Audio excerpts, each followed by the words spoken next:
maison de mon Père, maison de mon Père, maison de mon Père. Viens allons à la maison de mon Père. Il y a pépé. Oh, viens allons à la maison de mon Père, maison de mon Père, maison de mon Père. Viens allons à la maison de mon Père. Il y a pépé. Jésus c'est à la maison du Père, maison de mon Père, maison de mon Père.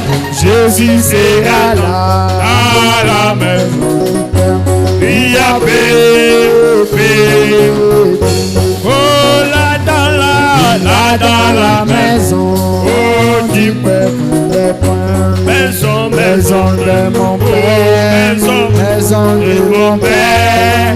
Là dans la maison du peuple des points, il y aura joie, oh qu'il soit loué, alléluia, oh qu'il soit loué, amen, oh qu'il soit loué, alléluia, qu'il soit loué, Jésus qu'il soit loué, alléluia, oh qu'il soit loué, amen, oh qu'il soit loué, alléluia, qu'il soit loué, amen, Jésus akumama, alléluia, Jésus akumama, amen, oh akumama, alléluia, akumama, Jésus akumama, alléluia, Jésus akumama, amen, oh akumama, alléluia, akumama, oh asifiwe, alléluia, asifiwe, amen, oh asifiwe, alléluia, asifiwe, amen, oh atumbishiwe, alléluia, atumbishiwe, amen, oh atumbishiwe, alléluia, atumbishiwe, amen.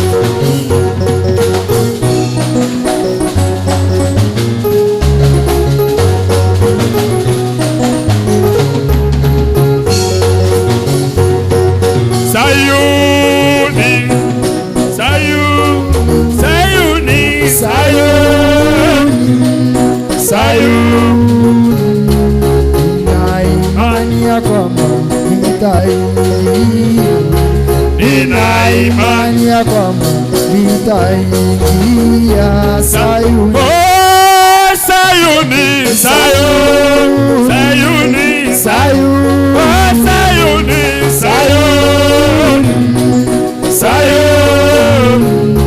Nina imani ya kwamba nitaingia, nina imani ya kwamba nitaingia Sayuni.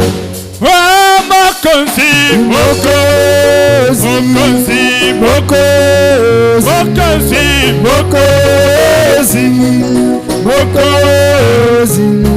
Nina imani ya kwamba alimuona, nina imani ya kwamba nitamuona Mokozi. Oh, Mokozi, Mokozi, Mokozi, Mokozi, Mokozi, Mokozi. Nina imani ya kwamba nitamuona, nina imani ya kwamba nitamuona Mokozi. Oh, mbinguni, mbinguni, mbinguni, mbinguni, oh, mbinguni, mbinguni, oh, mbinguni. Nina imani ya kwamba nitaingia, nina imani ya kwamba nitaingia mbinguni. Oh, Golgotha, Golgotha, Golgotha, Golgotha, Golgotha, Golgotha. Nina imani ya kwamba aliniokoa, nina imani ya kwamba malili yoko a Golgotha. Ata milele. Ata milele. Ata milele. Yesu ni Baba. Ata milele. Ata milele. Ata milele. Yesu ni Ata milele. Ata milele. Ata Yesu ni Ata milele. Ata milele. Ata milele. Ata milele. Ata milele. Ata milele. Yesu ni Baba. Ata milele. Ata milele. Yesu ni Baba. Alléluia Hosanna. Ata milele. Alléluia Hosanna. Yesu ni Baba. Alléluia Hosanna. Ata milele. Chantons Alléluia Hosanna. Alléluia. Alléluia Hosanna. Alléluia.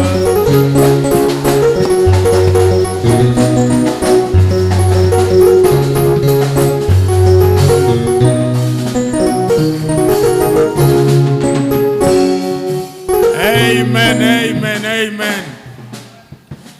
Que les Très-Hauts vous bénissent. Ce matin, nous vous saluons dans le nom puissant de notre Sauveur et Seigneur Jésus-Christ. Et asubuhi tunamisalimu katika jina la uwezo la Bwana na Mwokozi wetu Yesu Kristo. Oui, nous sommes très heureux d'être dans la maison de notre Dieu. Tuna furaha kwa kuwa nyumbani mwa Mungu wetu. Oui, je pense que c'est lui qui va nous parler aujourd'hui. Nadhani ule atatusemezea leo. Quand il va monter ici, il va se présenter lui-même. Wakati atapanda ataditaya ye mwenyewe.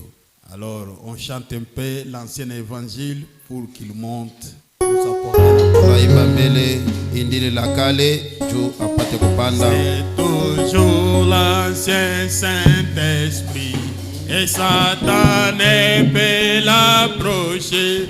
C'est pourquoi les peuples les craignent et il est si bon. Oh, donnez-moi l'ancien pasteur, donnez-moi l'ancien. Donnez l'ancien évangile. Il est plus bon pour moi. Il mettra fin à tes mensonges. Il te sauvera de la mort. Il fera s'enfuir les démons. Et il est si bon pour moi. Oh, donnez-moi l'ancien pasteur, donnez-moi l'ancien évangile. Donnez-moi l'ancien évangile. Il est si bon pour moi. Il est bon, je n'en veux d'autre, car il me fait aimer mon frère. Il met toutes choses à découvrir. Et il est si bon pour moi. Donnez-moi ancien évangile. Donnez ancien évangile. Donnez-moi ancien évangile. Il est si bon pour moi. Amen. Amen. Que le Seigneur vous bénisse.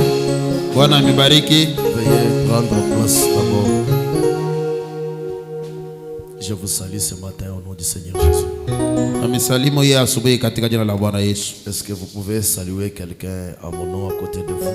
Eti unaweza kusalimu kwa jina langu mtu moja pembeni yako. Dites-lui que Dieu vous bénisse richement. Umwambia kama Bwana akubariki kwa utajiri. J'espère que vous vous sentez très bien car nous sommes dans la présence de notre Dieu. Na tumainia kwamba mnadihisi mzuri sababu tuko katika uwepo ya Mungu wetu. Moi aussi je me sens très bien. Mimi pia nadisi mzuri. Alors mon nom c'est Michel Chibangu. Jina yangu ni Michel Chibangu. Les intimes m'appellent omnipotent. Bandani bananitaka omnipotent au awe zote. Parce que frère Branham dit, sababu ndugu Branham yuko nasema un chrétien Mukristo c'est un omnipotent. Ni muntu wa uwezo yote. Alors moi je me reconnais comme étant tel. Nami naditambua kama niko wa uwezo yote. Notre église c'est Granit Blanc Tabernacle. Kanisa yetu ni Granite Blanc Maskani. Nous sommes du côté de Nkisu. Tuko ngambo ya Nkisu. Alors je m'en vais remercier mon ancien le pasteur Clément. Ndio naenda kupikia asante mzee wangu Pastori Clément pour la porte ouverte qu'il ouvre pour moi, en fait, que je puisse parler à sa place. kwa adili ya gisi ananifungiria mulangu maana nipate kusema pafasi yake. Derrière cette chaire dont il est représentant de William Branham. Nyuma ya hii mimbari kwenyewe eko msimamizi wa William Branham. Parce que chaque chaire c'est la chaire de frère Branham. Sababu kila mimbari ni mimbari ya ndoko Branham. Et nous sommes là juste pour les représenter. Na tuko hapa tu juu ya kumusimamia au kumuonyesha tu. En répétant ce qu'il nous a dit de faire. Mukurudilia mubile anatuambia tufanye. Ce matin, vous allez quand même me supporter parce que j'ai ma manière de parler. Hii asubuhi mtanivumilia kwa sababu niko na namna yangu ya kusema. Peut-être je vais parler d'une manière qui sera un peu différente de votre pasteur. Saa zingine nitasema mnamna yenye kuwa tofauti na mchungaji wenu. Chaque personne a son appel. Kila mtu eko na mwito yake. Mais j'aimerais que vous me donnez vraiment votre attention ce matin. Na napenda munipatie angalisho yenu hii asubuhi. Ça peut aider quelqu'un quelque part. Inaweza kusaidia mtu moya fasi moya. Je suis venu juste pour placer un petit brique. Na kuya tu maana ya kuweka tu litofali moya. Ça peut aider quelqu'un. Inaweza kusaidia mtu. Alors comme je commence aujourd'hui. Ndipo gisi naanza leo. J'avais demandé à mon ancien là-bas que je vais faire combien de temps. Nililomba mkubwa wangu pale na ya kwamba nitafanya wakati ngapi. Il m'a dit c'est jusqu'à ce que tu te fatigues. Na akaniambia kwamba paka pale we mwenyewe utachoka. Alors là j'ai compris que c'est une question vraiment compliquée. Pale nikaelewa kwamba ni swali moja ya vigumu kabisa. Je vais vous parler ma petite histoire peut-être le dimanche. Nitamionyesha maisha yangu saa zingine Jumapili attaché à cette église. Yenye kuunganishwa na hii kanisa. Parce que c'est la première église quand je suis arrivé dans cette ville où j'ai prié. Sababu ni kanisa ya kwanza wakati nilifika hii town mwenyewe niliomba. Vous vous retrouvez? Eti mchungaji mnakumbuka tena? Voilà. J'ai prié juste une seule dimanche. Nikaomba tu Jumapili tu moya. Et l'autre dimanche qui est venu, j'ai commencé aussi quelque part. Na Jumapili ilifuata na nikaanza nami kazi fasi ingine. Alors que j'étais inconnu ici, je ne connaissais personne. Wakati nilikuwa wasipo kujulikana hapa sikujua mtu mwingine hata moya. Alors ce matin, j'aimerais juste que nous puissions faire un temps de réflexion seulement. Ijapo hii asubuhi nikapenda ya kwamba tupate kupitisha kutu wakati ya kuwaza. Nous allons essayer de réfléchir tous ensemble sur quelque chose. Tutapima kuwaza sisi wote pamoja yule ya kitu moya. Et après nous allons prier pour rentrer chez nous à la maison. Na kisha tutaomba maana ya kurudi kwetu nyumbani. Le vendredi, Dieu voulant, à ce moment-là, on va aborder certaines choses. Kazi tano Mungu akipendeze tutaanza kubitu mbalimbali. Veuillez vous tenir debout s'il vous plaît. Kama bina mipendeza na misimu simame bwima. Matthieu chapitre 5. Matayo sura yake ya 5. Nous allons prendre à partir du 13e verset jusqu'au 16e. Tutabeba kuanzia ukisari ya 13 mpaka ya 16. Je salue mon frère Jean que je vois de l'autre côté. Na salimia ndugu yangu Jean naona ngambo ya pili. Nous lisons au nom de Jésus-Christ.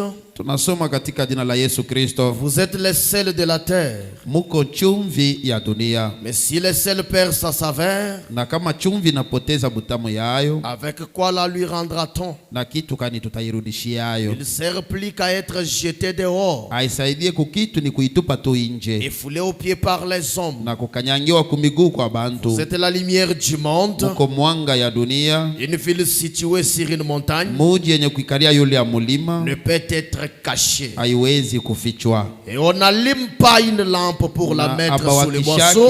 Tala sababu ya kuweka chini ya kabachi. Mais on la met sous le chandelier. Lakini banawekaka yule ya monara. Et elle éclaire tous ceux qui sont dans la maison. Iko nangazia bote benye kwa nyumbani. Que votre lumière luise ainsi devant les hommes. Mwanga yenu ipate kuwaka mbele ya batu. Suivez.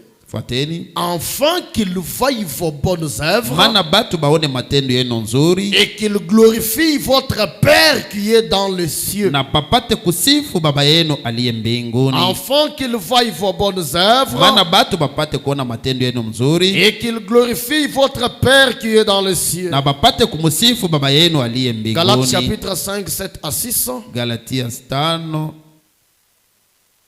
Galates chapitre 5. Galatia sura ya 5. 7e verset. Kisari ya 7. Jusqu'à 5e. Mpaka. Et de 7 à 8 s'il vous plaît. Kisari ya 7 mpaka kia 8. Vous courez bien.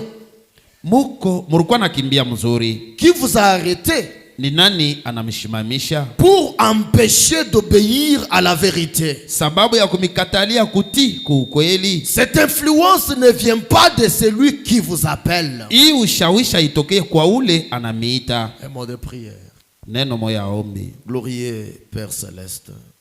Utukufu Baba aliye mbingu. Dieu de William Branham, Dieu Mungu infaillible. wa William Branham, Mungu asio kushindwa. Nous ne cesserons jamais de te dire merci. Hatutaacha kama ukusemezea Pour tes asante. merveilles, ta grâce et le souffle de vie ce Kwa matin. ajili ya vizuri na neema na pumzi yako ya uzima ya Voilà que asubuhi. tu nous as gardés, tu nous as ramenés jusqu'en ta présence bénie ce Wakati matin. tukinga na kuturudisha mbele yako ya Tu asubuhi. as dit que l'homme ne vivra pas de pain seulement, Unasema kwamba mtu hataishi kwa mkate mais de toute mkutu, parole qui sort de la bouche de Dieu. lakini kwa kila neno inatoka kwa kinywa cha Seigneur Mungu. Jésus-Christ, nous nous tenons en ces lieux, Père, Bwana Yesu Kristo, tunasimama ifasi comme étant Baba. un instrument auquel tu peux parler à ce peuple, Sawa Père. chombo unaweza semezea kwa taifa C'est Baba. Seigneur Jésus-Christ, combien ils sont précieux. Unajua mara ngapi beko na bei mbele Ils yako. sont valeureux plus que ton propre sang, Jésus. Beko na bei kupita damu yako Yesu. Accepte ce matin, Seigneur, Itika ya asubuhi Bwana. que tu puisses parler directement avec leur âme. Upate kusema mara moja na nafsi Révèle-toi, yako. mon frère, révèle-toi, ma soeur, Udifunile kwa ndugu kwa dada. pendant ces quelques minutes de réflexion. Katika dakika kidogo ya mawazo. Nous attendons à toi. Tunatumainia kwako. Ôte-moi, Seigneur Jésus-Christ, de l'action. Unitoshe mkiwanja. Car tu as dit que toute parole d'homme soit Sababu reconnue comme ulisema kila neno ya mensonge. mtu ipate kuoneshwa Que kama c'est la bongo. vôtre comme la vérité. Na yako ipate kubaki kama Viens ukweli. maintenant, Seigneur Jésus-Christ, et dispense la vie en Kuja sasa Bwana abondance. upate kukabula uzima kwa Et hotele. nous comptons sur toi, Jésus. Na tunatumainia kwako Yesu. Père, c'est pour ta gloire. Kwa vyote jina kwa Au utukufu nom yako. de Jésus-Christ, Katika nous jina la t'avons Yesu prié. Kristo tunakomba hivi. Amen. Amen. Alors, j'aimerais me baser sur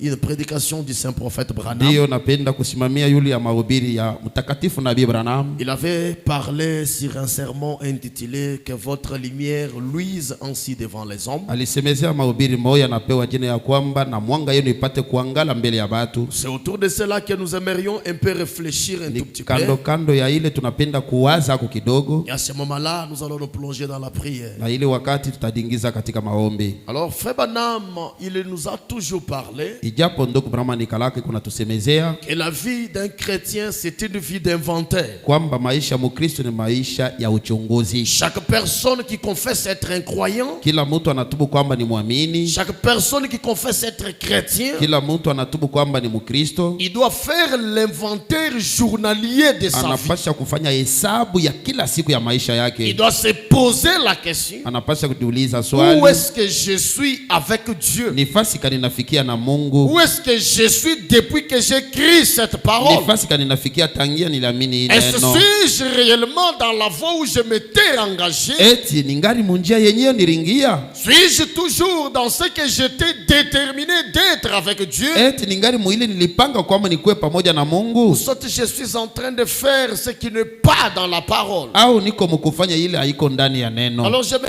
lire le saint prophète Ndio nikapenda kusoma nabii mtakatifu dans le sermon intitulé Que votre lumière luise ainsi devant les hommes. katika mahubiri anahubiri kwamba mwanga yenu ipate kuangara mbele ya watu. C'est prêché le 3 septembre 1961. Inahubiri mtarehe 3 mwezi ya kenda mwaka À ce paragraphe 33, 2011. suivez. Fungu yake ya 33 fuateni. Il dit voici donc, Anasema moneni basi, j'aimerais parler sur cela ce soir. nataka kusemezea yule akile hii ya magharibi Que notre lumière luise. kwamba mwanga yetu iangare. Maintenant, juste pendant ces quelques minutes, Tutasema katika dakika chache, je ne vais pas me tenir ici pour être vu ou pour être entendu. na sitaki kusimama hapa kwa kuoneshwa au kusikiliwa, Ça ne serait pas juste. haitakuwa sawa. Suivez maintenant. Fuateni sasa. Mais peut-être, Lakini saa zingine Dieu aidant, Mungu akisaidie, nous dirons peut-être quelques mots tutasema saa zingine maneno sur chache une chose yule ya kitu kimoya qui va nous édifier, kile kitatukamilisha, qui va nous aider kile tous kitatusaidia sur comment nous pouvons mieux agir yule na namna kani tunaweza kutenda vizuri et mener une vie meilleure. na kupata kuishi maisha mzuri. Amen. Amen.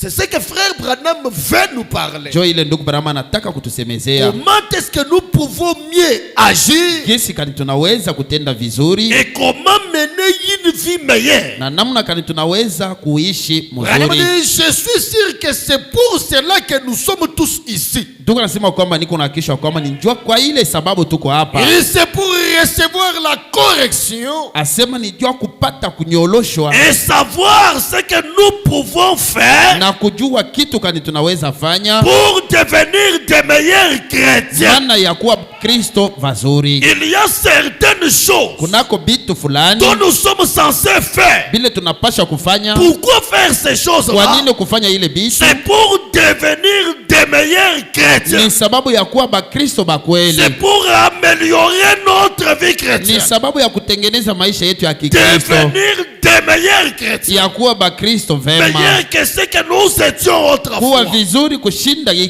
tulikuwa Frère wakati Branham mwingine. Ndugu Branham anasema S'il y a une chose que je désire dans ma vie, kama kunako kitu moja natamani maishani mwangu c'est d'être un meilleur chrétien ni kia kuwa mkristo wa kweli par rapport à ce que je suis. kulingana na kile niko sasa hivi. Qu'un chrétien me donne un amen, s'il vous plaît. Mkristo moja anipatie amina ya J'espère que c'est le asubuhi. désir de chaque chrétien. Nasema njoo shaba ya kila Mkristo. Il veut devenir meilleur que ce qu'il était autrefois. Anataka kuwa mzuri kushinda ile alikuwaka Un wakati mwingine. chrétien, ce n'est pas une personne qui fait du surplace. Mkristo haina mtu ule kunatembelea fasi moya moya. Non. Hapana. Tu dois expérimenter Dieu aujourd'hui. Unapasha kuonja Mungu Et leo tu ne t'arrêtes pas là. na hautasimamia Tu dois pale. l'expérimenter encore Unapasha demain. kuonja tena kesho. C'est à ce moment-là que tu auras Jo ile d'expérience. wakati utapata maonjo. Comme David ce jour-là. Sawa Daudi ile siku. Il avait vaincu l'ours. Alimshinda ndugu. Il avait vaincu encore le lion. Alishinda tena simba. Et toutes ces choses-là, Na ile vitu vyote c'était l'expérience qu'il avait ilikuwa acquis. onjo aliishi. Et quand il s'est tenu devant Na Goliath, wakati alisimama mbele ya Goliati, il ne pouvait pas douter de ce Dieu-là. hakuwezi kubishia ule Mungu Parce qu'il l'avait déjà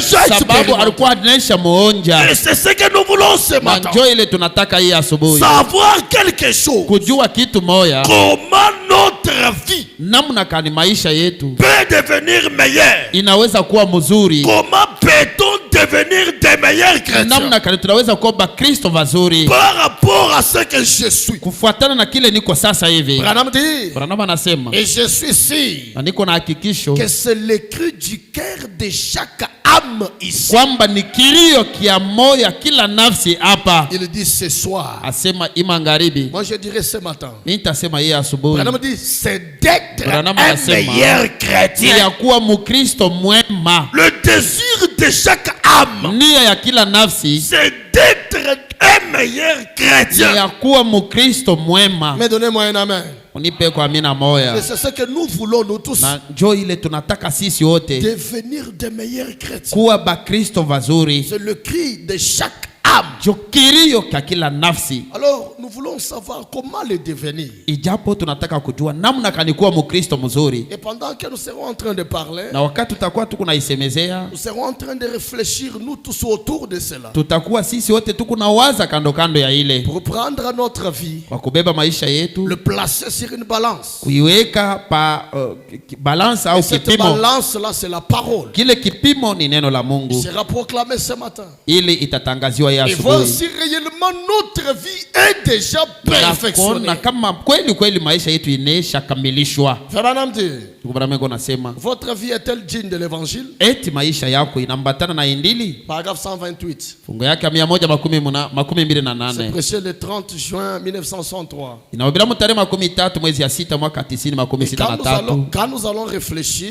Wakati tutawaza, nous allons maintenant revenir sur cette écriture tutarudi sasa yule ya hii andiko pour faire ce que le saint prophète nous dit. kwa kufanya kile nabii mtakatifu yuko anatuambia. Il dit, arrêtons-nous. Anasema tushimame, Faisons une pause de quelques minutes. Tufanye kwa mapumziko ya dakika chache. Faisons une prière.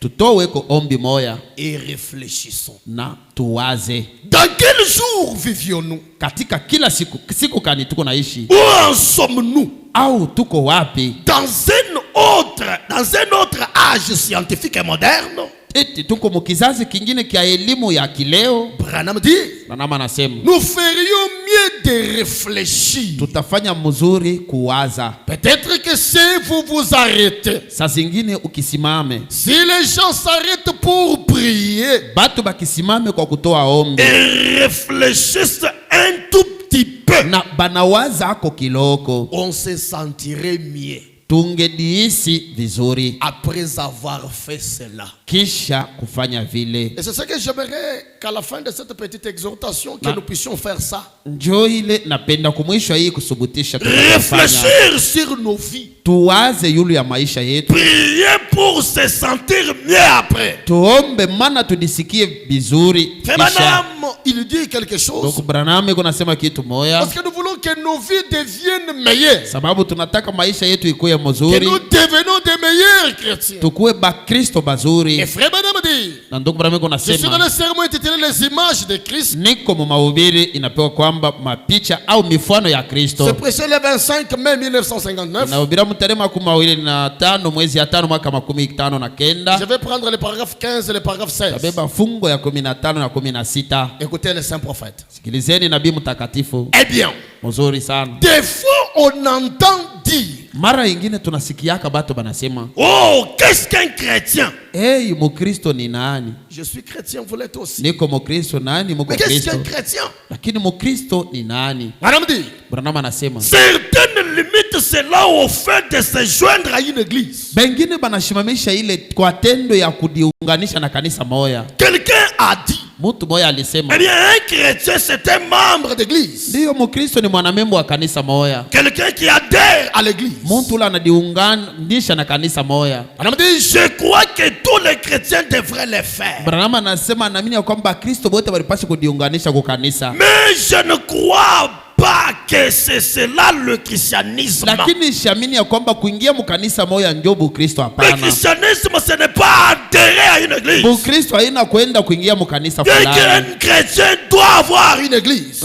Mkristo kweli anapaswa kuwa na kanisa. Branham dit, voyez. Branham anasema eti mnaona? C'est ce qu'un chrétien fait. Jo ile mkristo yako nafanya après être devenu chrétien. Kisha yeye kuwa mkristo. Mais cela ne signifie pas que. Lakini kuingia mkanisa haimaanishi kwamba qu'il l'a fait. Kwa tendo ya kwamba anakuwa mkanisa fulani anakuwa mkristo hapana. Branham dit, puis un autre a dit. Branham anasema kisha mwingine akasema, non, c'est le fait d'aller à l'église. Hapana, kuwa mkristo ni tendo ya kwenda mkanisa et d'exécuter une déclaration de credo. Na kutimiza matuamini fulani. Ou d'être fidèle aux enseignements que donne son église. Au kuwa mwaminifu kwa mafundisho kanisa yake kunaleta. Et ensuite il y en a d'autres qui disent. Hivi kuko bengine beko nasema que porter peut-être un petit quelque chose sur soi. Kwamba saa zingine kuvala ako picha ya malaika yulu yake. Une petite croix. Kuvala ako kamusalaba. Ou quelque chose de ce genre. Au kitu fulani bya mukanisa. Que c'est cela le signe du chrétien. Kusema ile ndio alama ya mukristo. Branham dit, et puis d'autres croient peut-être. Kisha bengine beko na mini saa zingine. S'il brûle un siège ou qu'il faisait une sorte de pénitence.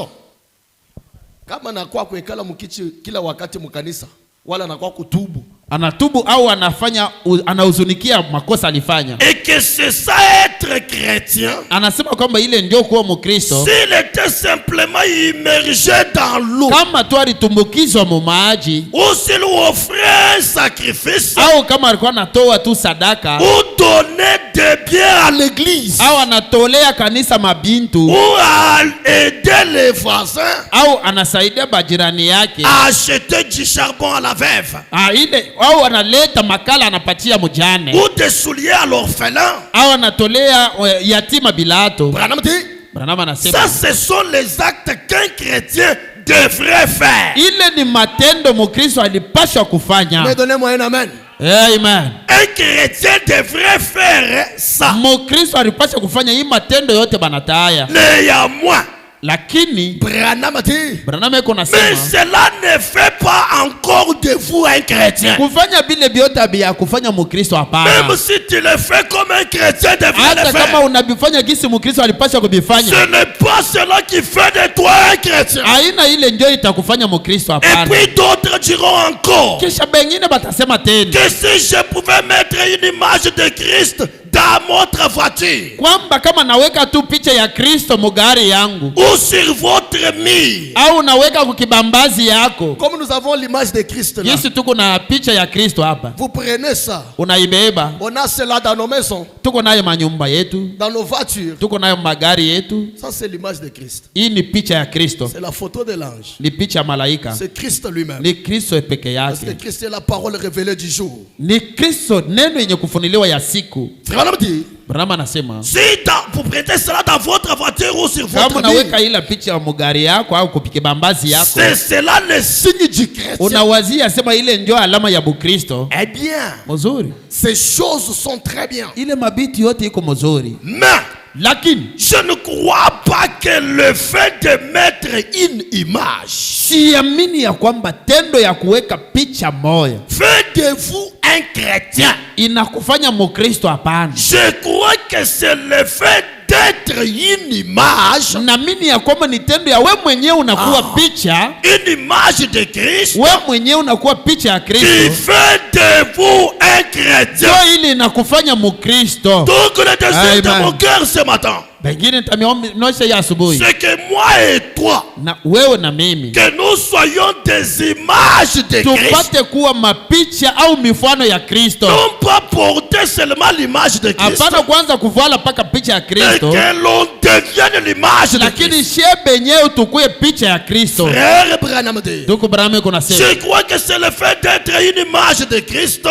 una tendo ya kuwa wewe mwenyewe picha ya Kristo qui fait de nous un chrétien. njo ile kuna tufanya ba Kristo. Il dit, Asema ce n'est pas ce que nous faisons au dehors, aina bile tu kunafanyishia tunaonyesha nje, c'est ce qui se passe au dedans lakini ni bile binapitikana qui ndani, fait de nous ce que nous sommes. njo bile binatufanya kile tuko. Ainsi donc, Hivi basi s'il est notre image kama yeye ni picha yetu et que nous sommes à sa ressemblance na sisi tuko kwa mfano wake, et membres de son corps, mwanamemba wa mwili nous yake, devrions être des images comme lui. tungekuwa mapicha kama yeye. Amen. Amen. Les images comme lui. Mapicha kama yeye. Lui qui? Lui Christ. Yeye nani? Yeye Kristo. Et Christ n'est pas une pensée. Na Kristo haina wazo. Christ aujourd'hui c'est la parole personnifiée. Kristo leo ni neno inakuwa muntu. Une parole devenant une personne. Neno inakuwa muntu. C'est celui-là Christ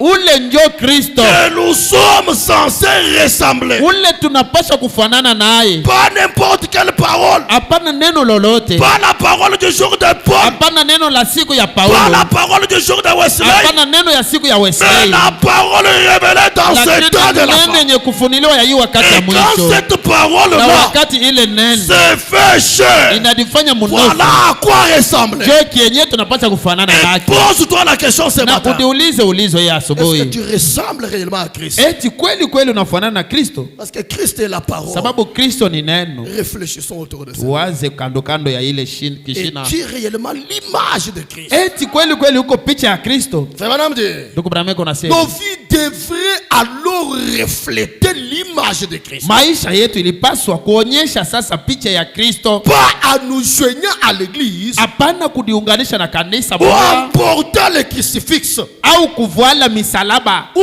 dans nos émotions. au mumichemuko yetu, hapana. Oui, je crois dans l'émotion. Ndiyo Moi, je crois. namilia michemuko. C'est ce que fait Madame dit. Jo ile ndugu yangu anasema. Mais ces émotions-là, Lakini ile michemuko ça doit être digne de la parole. inapasha kuambatana na kustahili na neno. Frère Madame dit, Ndugu Brameko anasema. mais cela devrait être dans la présence vivante Lakini ile ilipaswa kuwa katika uwepo iliye hai du Dieu vivant, ya Mungu aliye hai, se reflétant à travers notre vie. inajionyesha kupitia maisha yetu. Pas un Dieu mort. Hapana Mungu akufa. Un Dieu vivant. Mungu mzima. Se reflétant. Anajionyesha à travers notre vie. Kupitia maisha yetu. Pas un Dieu qui a vécu autrefois. Hapana Mungu aliishi maana ingine. Un Dieu vivant. Lakini Mungu mzima. Se reflétant au travers de notre vie. Anajionyesha kupitia maisha yetu. Oui, j'aime ça. Ndio naipenda kabisa.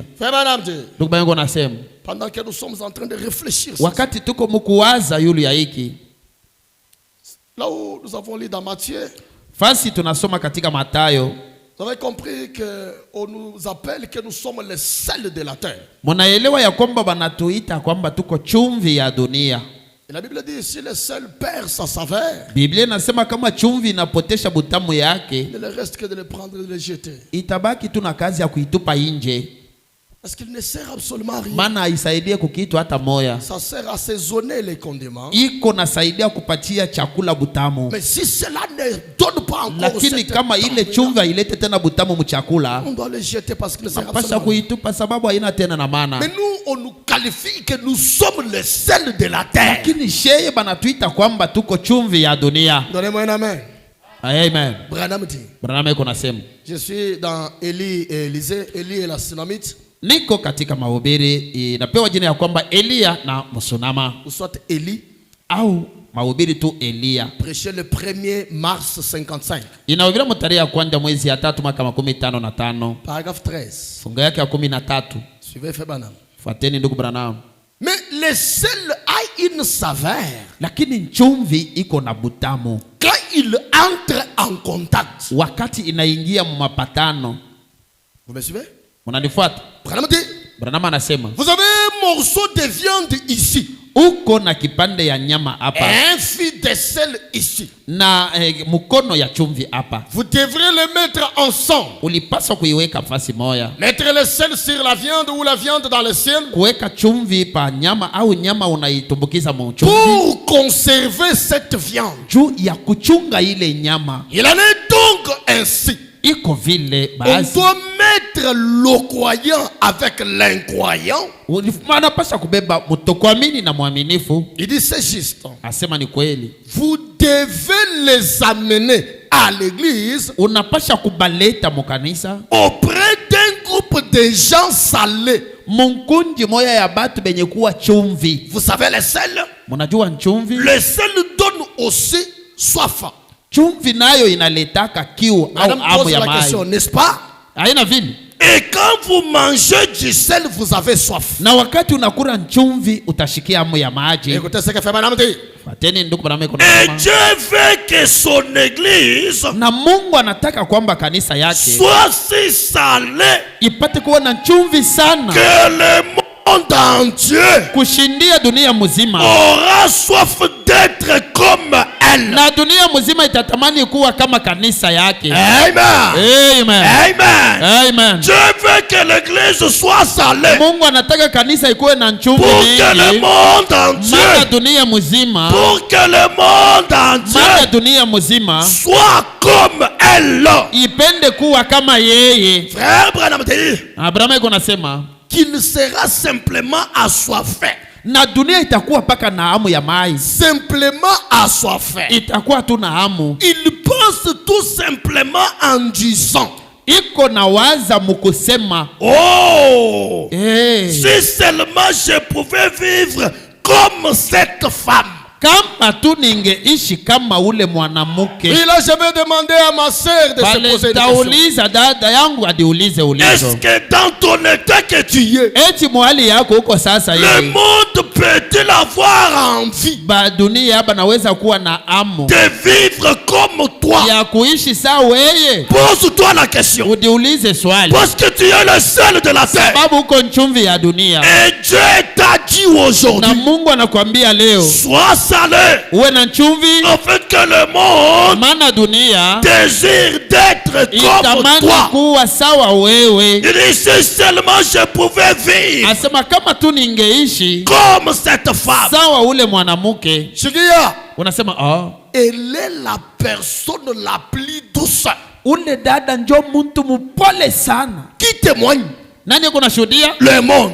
watu wa dunia. Ce n'est pas toi qui témoignes. Ana wewe mwenyewe unajisemea. Mais le monde Dunia témoigne de toi. ikushuhudie. Il dit cette femme, Sema ule mwanamke c'est la femme la plus douce. sio mwanamke moya umupole wa baridi. Réfléchissons ce matin. Tuwaze yulu ya ile ya asubuhi. Il dit, Asema elle est la personne la plus douce, sio muntu mupole sana. la plus paisible. Muntu wa salama sana. Elle n'est jamais de mauvaise humeur. Ashikalake na ali mubaya. Anadada ye. C'est pas une sœur, le visage renfrogné. Et on a même peur de te visiter. On vient visiter le frère, on te trouve toi. Ma soeur, est-ce que le frère est là? Il n'est pas là. Vous le cherchez pourquoi? Non, j'étais venu seulement le voir. Ah, il n'est pas là. Et c'est fini par là. Pose-toi la question ce matin. Ulizo ya asubuhi. Il n'a jamais de mauvaise humeur. Brahma anasema ule mtu haya ikalaka na hali ya mubaya. Jamais difficile.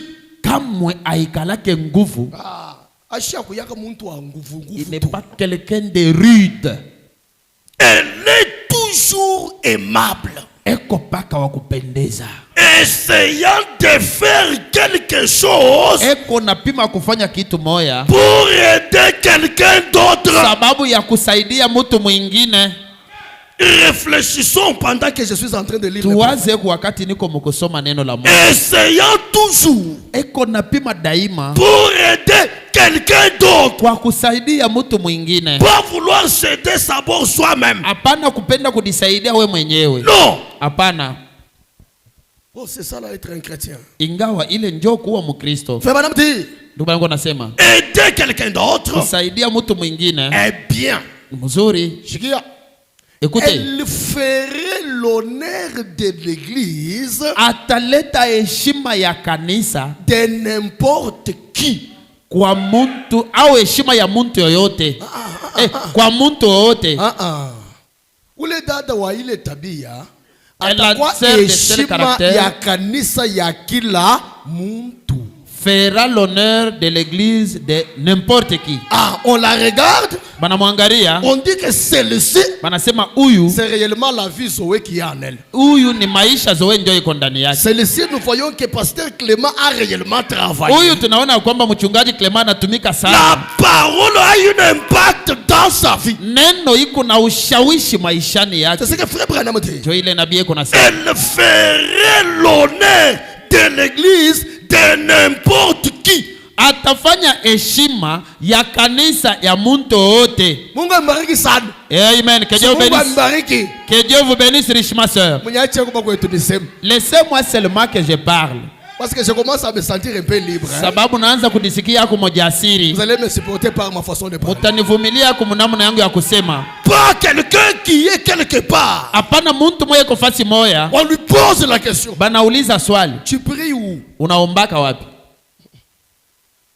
Ton pasteur c'est qui? Mchungaji wako ni nani? Pourquoi? Kwa nini? Parce que ma vie sababu maisha ne yangu fait pas l'honneur de mon église. Haifanye heshima ya kanisa yangu. Amen. Amen. Zoé tabernacle ce n'est pas ça. Zoé maskani haina hii malata. C'est vous. Ni wewe. C'est vous. Ni mwe haba. Et quand vous marchez, na wakati munatembea, on devait voir Zoé au travers de votre vie. Balipaswa kuona Zoé kupitia maisha yako. Et maintenant pose-toi la question. Sasa udiulize ulizo. Est-ce qu'on peut le voir réellement? Eti tunaweza kuona Zoé kweli kweli? Chacun connaît sa vie. Kila mtu anajua maisha yake. Nous réfléchissons seulement. Tuko nawaza tu. Nous sommes seulement en train de réfléchir. Tuko tu nawaza. Puis nous allons prier. Kisha tutaomba. C'est ce que fait Branham nous a dit. Jo ile ndio Branham alituambia. Branham continue dit. Branham anaendelea anasema. Il fera l'honneur de n'importe quelle église de n'importe qui. Asema ule mtu atafanya heshima ya kanisa ya mtu wote. Certainement. Asema hakika. Cet homme était. Ule bwana alikuwa. C'est un voisin, ni jirani moya, c'est un gentleman. ni kijana moya mwema. Il est si plein de l'amour de Dieu. Eko mwenye kujazwa sana na mapendo ya Mungu. Vous pouvez le voir à toutes les heures de la nuit à genoux. Unaweza kumuona masaa yote ya bushiku kumagoti, Quelque part en prière. fasi moya katika maombi. Branham dit, Branham anasema il est toujours disposé eko daima tayari à aller faire quelque chose. kwenda kufanya hako kitu fulani. Mes amis, laissez-moi vous dire quelque chose. Marafiki yangu muniache nimeambia kitu Il y a moja. quelque chose qui est en train d'arriver aux chrétiens aujourd'hui. Kunako kitu moja kiko mukufikia bakristo leo. La vie de la prière Maisha ya maombi est devenue quelque chose de très rare. inakuwa kitu moja akionekane tena. C'est devenu très rare. Kinakuwa kitu ya adara. Les gens ont le temps de prier. Batu balikuwa naomba sana. Ils ont le temps de prier Beko na wakati ya kuomba. seulement quand ils sont dans l'église. Ni kama tu beko mukanisa. Mais quand on est autre part, Lakini wakati unaenda fasi nyingine, les gens n'ont pas le temps de batu s'agenouiller habana na wakati ya kupiga magoti et d'entrer dans un parfait contact avec Dieu. na kuingia muhusiliano kamilifu na Mungu. Laissez-moi te dire une chose. Uniache nikwambie kitu Frère moja. Branham dit, Ndugu wangu nasema il y a quelque chose kuko kitu moja que l'on reçoit kile tuko napokea quand on s'isole wakati tunaenda pashe et benyewe, qu'on reste à deux avec Dieu. tunabaki bawiri na Mungu. Et c'est cette chose-là qui n'est plus parmi les croyants. Jo ile kitu akina tena katika C'est Biblia. devenu quelque chose de très rare. Kinakuwa kitu moja kia nadra Si tu peux akionekane poser tu. seulement la question, qui a la Bible? La Bible, Jiulize tu nani yeko ako na Biblia yetu ya kurasa hii. vous allez vous gratter la tête. Utaanza kulipalola mkichwa. On va nous montrer les téléphones. Batatuonyesha matelefoni. On a des Bibles dans nos téléphones. Tuko na mabiblia mu telefoni. Mais ces mêmes téléphones-là, Lakini hii telefoni moya moya il y a la Bible dedans. muko Biblia ndani, Il y a les brochures. muko mabroshire. Alors, Allô, uko wapi? tu es où? Niko pa Mwangeji. Je suis à Mwangeji. Ile wakati hauna pa Mwangeji uingari pa Ngisu. Au moment où tu n'es pas à Mwangeji, tu es encore en Kisu. Si mimi nasema vile ndio wakaze darda. J'ai dit seulement comme ça pour qu'il puisse se précipiter. Mais tu as trompé. Mais unalanda, Tu as menti. unadanganya. Mes amis, soyons sincères et sérieux avec la vie chrétienne. Barafiki yangu tukue bakweli na bamakini na maisha ya Mungu. Mungu abariki sana. Que Dieu vous bénisse richement. Dieu vous bénisse. Mungu amibariki. C'est l'ancien évangile. Ni Injili la kale Il est si bon pour moi. iko mzuri sana juu yangu. Il est si bon pour mon âme. Iko mzuri sana juu ya nafsi yangu. Qui croit cela? Nani anaamini vile? C'est ce qui Amen. donne la force. Jo yenyewe inatupatia nguvu. Frère Branham dit, Ndugu Branham kunasema. il dit ce sont des petites choses Anasema njoo tumabitu tudogo tudogo. qui soutiennent des grandes Njoo choses. wenyewe tunabeba vitu vikubwa. Nous pouvons parler de la descente de la nuée. Tunaweza kusema kushuka kwa Nous wingu. pouvons parler de l'incarnation de Christ. Tunaweza lui-même. kusema kuingia kwa Mungu ndani ya Mungu Mais duniani. tant que ces choses Lakini kwa kila mara hivi tu ne tunasema sont hapa. pas en nous, Abiko ndani yetu. ça va nous aider à quoi? Bitatusaidia kunini? Ça va nous aider à quoi? Bitatusaidia kunini? Suivez ce que Frère Branham va dire. Fuateni ile ndugu mama atasema. Frère Branham dit, Mama anasema c'est un bon façon. ni jirani mwema. Et il dit, nous étions en train de parler, il dit quelque part en prière. Tulikuwa nasemezea fashi. Il est toujours disposé à aller faire quelque chose. Ule mtu ako tayari kwenda kufanya kwa kitu fulani. Sikia, Écoutez, il parle toujours du Seigneur Jésus anikalaka saa yote kunasema mambo ya Bwana Yesu et de sa miséricorde. na ya rema yake. Donnez-moi un amen. Unipe kuamini. Frère Branham dit, Ndugu Branham kunasema quand on parle de Jésus, wakati unasema mambo ya Yesu il vient. eko nakuya. Et Frère Branham se dit aussi, il pose la question, Na ndugu wangu najiuliza naye pourquoi les ulizo. gens ne voient pas si souvent les anges? Kwa sababu kanibantu kila mara baonake tena ba malaika. Les anges ne nous visitent pas encore. Ba malaika batutembelee tena. Moi, je crois au ministère des anges. Mimi naamini huduma ya ba Parce malaika. que Frère Branham dit, une personne qui reçoit le Saint-Esprit, Sababu ndugu anasema kwa mtu anapokea Roho Mtakatifu il devient un homme double. anakuwa mtu mara mbili. Une partie pour la mort, Kipande moja kia kufa, une autre pour le domaine du ni kipande surnaturel. kingine kwa ile nangara kiwango ya Il dit, kiroho. les anges le visitent. Asema ba malaika beko na Mais mutembelea. pourquoi on ne les voit pas encore? Lakini kwa sababu kana tubaone tena. Parce que beaucoup de temps, Sababu wakati nous les mingi prenons à parler d'autres choses tuku najitokesha na kusema vitu et vingine de parler de Jésus-Christ. kuliko kusema mambo ya Yesu Kristo. Comment il doit venir? Namna kana atakuya Pendant qu'on est en train de parler de Fachi, wakati kunasema mambo ya fachi, on parle de guerre à l'est, Wakati unasemea vita kwa mashariki, on parle de COP qu'on avait fait. tunasema ya makope ile tulifanya. J'ai reçu quelque chose là. Nilipokea kitu moya. Tantôt on est sur TikTok. Mara moya tuko tena pa TikTok. Tantôt on est sur Facebook. Au tuko mu Facebook. Mais quand est-ce que Dieu te visitera? Lakini ni wakati kani Mungu atakutembelea. Oh, réfléchissons. Tuwaze mbele. C'était juste une petite fortification, pour une prière. Ilikuwa tu ni ukamilisho tu. Il parle toujours du Seigneur Jésus et de sa miséricorde. Saa yote kuna sema mambo ya Yesu Kristo na ya rehema yake. Branham anasema, voilà comment rendre le monde salé. Moneni namna kani kufanya dunia inakuwa chumvi. Agissez comme cela. Mufanye vile. Lorsqu'on agira de la sorte, wakati tutafanya vile, le monde dunia sera salé. Itakuwa chumvi. Ils seront attirés par nous. Batavutiwa kwetu. Mais aujourd'hui c'est grave. Lakini leo ni vigumu. Laissez-moi lire Frère Branham. Muniache nisome ndugu Branham. Que votre lumière luise ainsi devant les hommes. Mwanga yenu ipate kuangara hivi mbele ya batu. Paragraphe 45. Fungu yake 45. Le 3 septembre 61. Inahubiriwa mtarehe 3 mwezi ya kenda mwaka 61. Notre Branham dit. Branham wetu yuko nasema hivi. Nous devions être dans un état tungekuwa mohali moya qui amènerait le monde entier ile itasukuma kuleta hii dunia mzima à vouloir être comme nous. Kutamani kuwa kama sisi. Mungu abariki.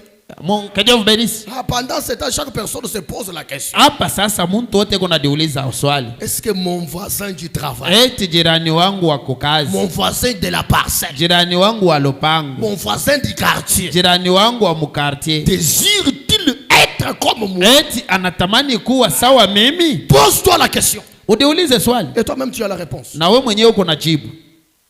Nous réfléchissons seulement. Tuko na waza tu. Fais bonhomme. À vouloir être comme nous. Atapenda kuwa sawa sisi. En effet, ijapo les hommes iraient dans la rue et diraient, banaume bataenda mabarabara na batasema, ça c'est un homme. Huyu ni mwanaume. Je pourrais être en désaccord avec lui sur la doctrine. Naweza kuwa sina masikilizano naye kwa ile naangalia mafundisho ya msingi, sur la doctrine de sa religion, kwa mafundisho ya dini yake. Mais je vous dis une chose, lakini niko namiambia kitu moja, c'est un chrétien authentique. Mtu ni mkristo wa bia kweli. Je ne peux ne pas croire Branham. Saa zingine simwaminie Branham, mais quand je regarde cet homme, lakini nikiangalia tu bwana, c'est un véritable chrétien. Kweli kweli ni mkristo wa bia kweli. Est-ce qu'on peut témoigner cela?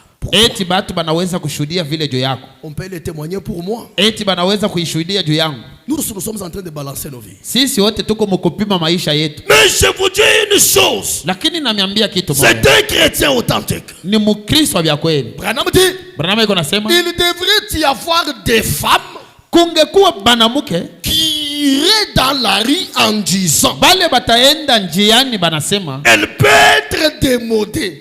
Anaweza kuwa mtu wa zamani, aonekana zamani. Elle ne pas être comme le reste de ces femmes. Anaweza kuwa ana sawa vile banamuke bengine. Que vous voyez? Bale muko naona. Mais il y a une chrétienne dans cette ville. Lakini muji munamo mwanamuke moya mukristo. S'il y en a une, kama kunako mukristo moya mwanamuke, c'est celle-là qui passe. Ni ule dada yuko napita ule. Oh mes amis. Barafiki yangu. Réfléchissons sur nos vies. Tufikiri kwanja maishani mwetu. Est-ce qu'on peut témoigner de la sorte sur nos vies? Eti bantu banaweza kushuhudia vile pa maisha yetu. Qu'on descende dans nos quartiers. Tushuke tu mu maeneo yetu. Pour que nos voisins témoignent. Maana bajirani yetu bashuhudie. Est-ce que cette jeune fille qui passe, eti ule binti yeko napita ule, ce frère là qui passe, ule ndugu yeko napita, est-il réellement chrétien? eti kweli kweli ni mkristo? Est-ce qu'ils peuvent dire pour toute cette ville de Kolwezi? Eti batu banaweza kusema kwa hii muji yote ya Kolwezi, celle-là ule est une véritable chrétienne. ni mkristo wa kweli mwanamke? C'est difficile mes amis, mais biko nguvu barafiki yangu, lakini tunapaswa kubisoma ni neno la Mungu.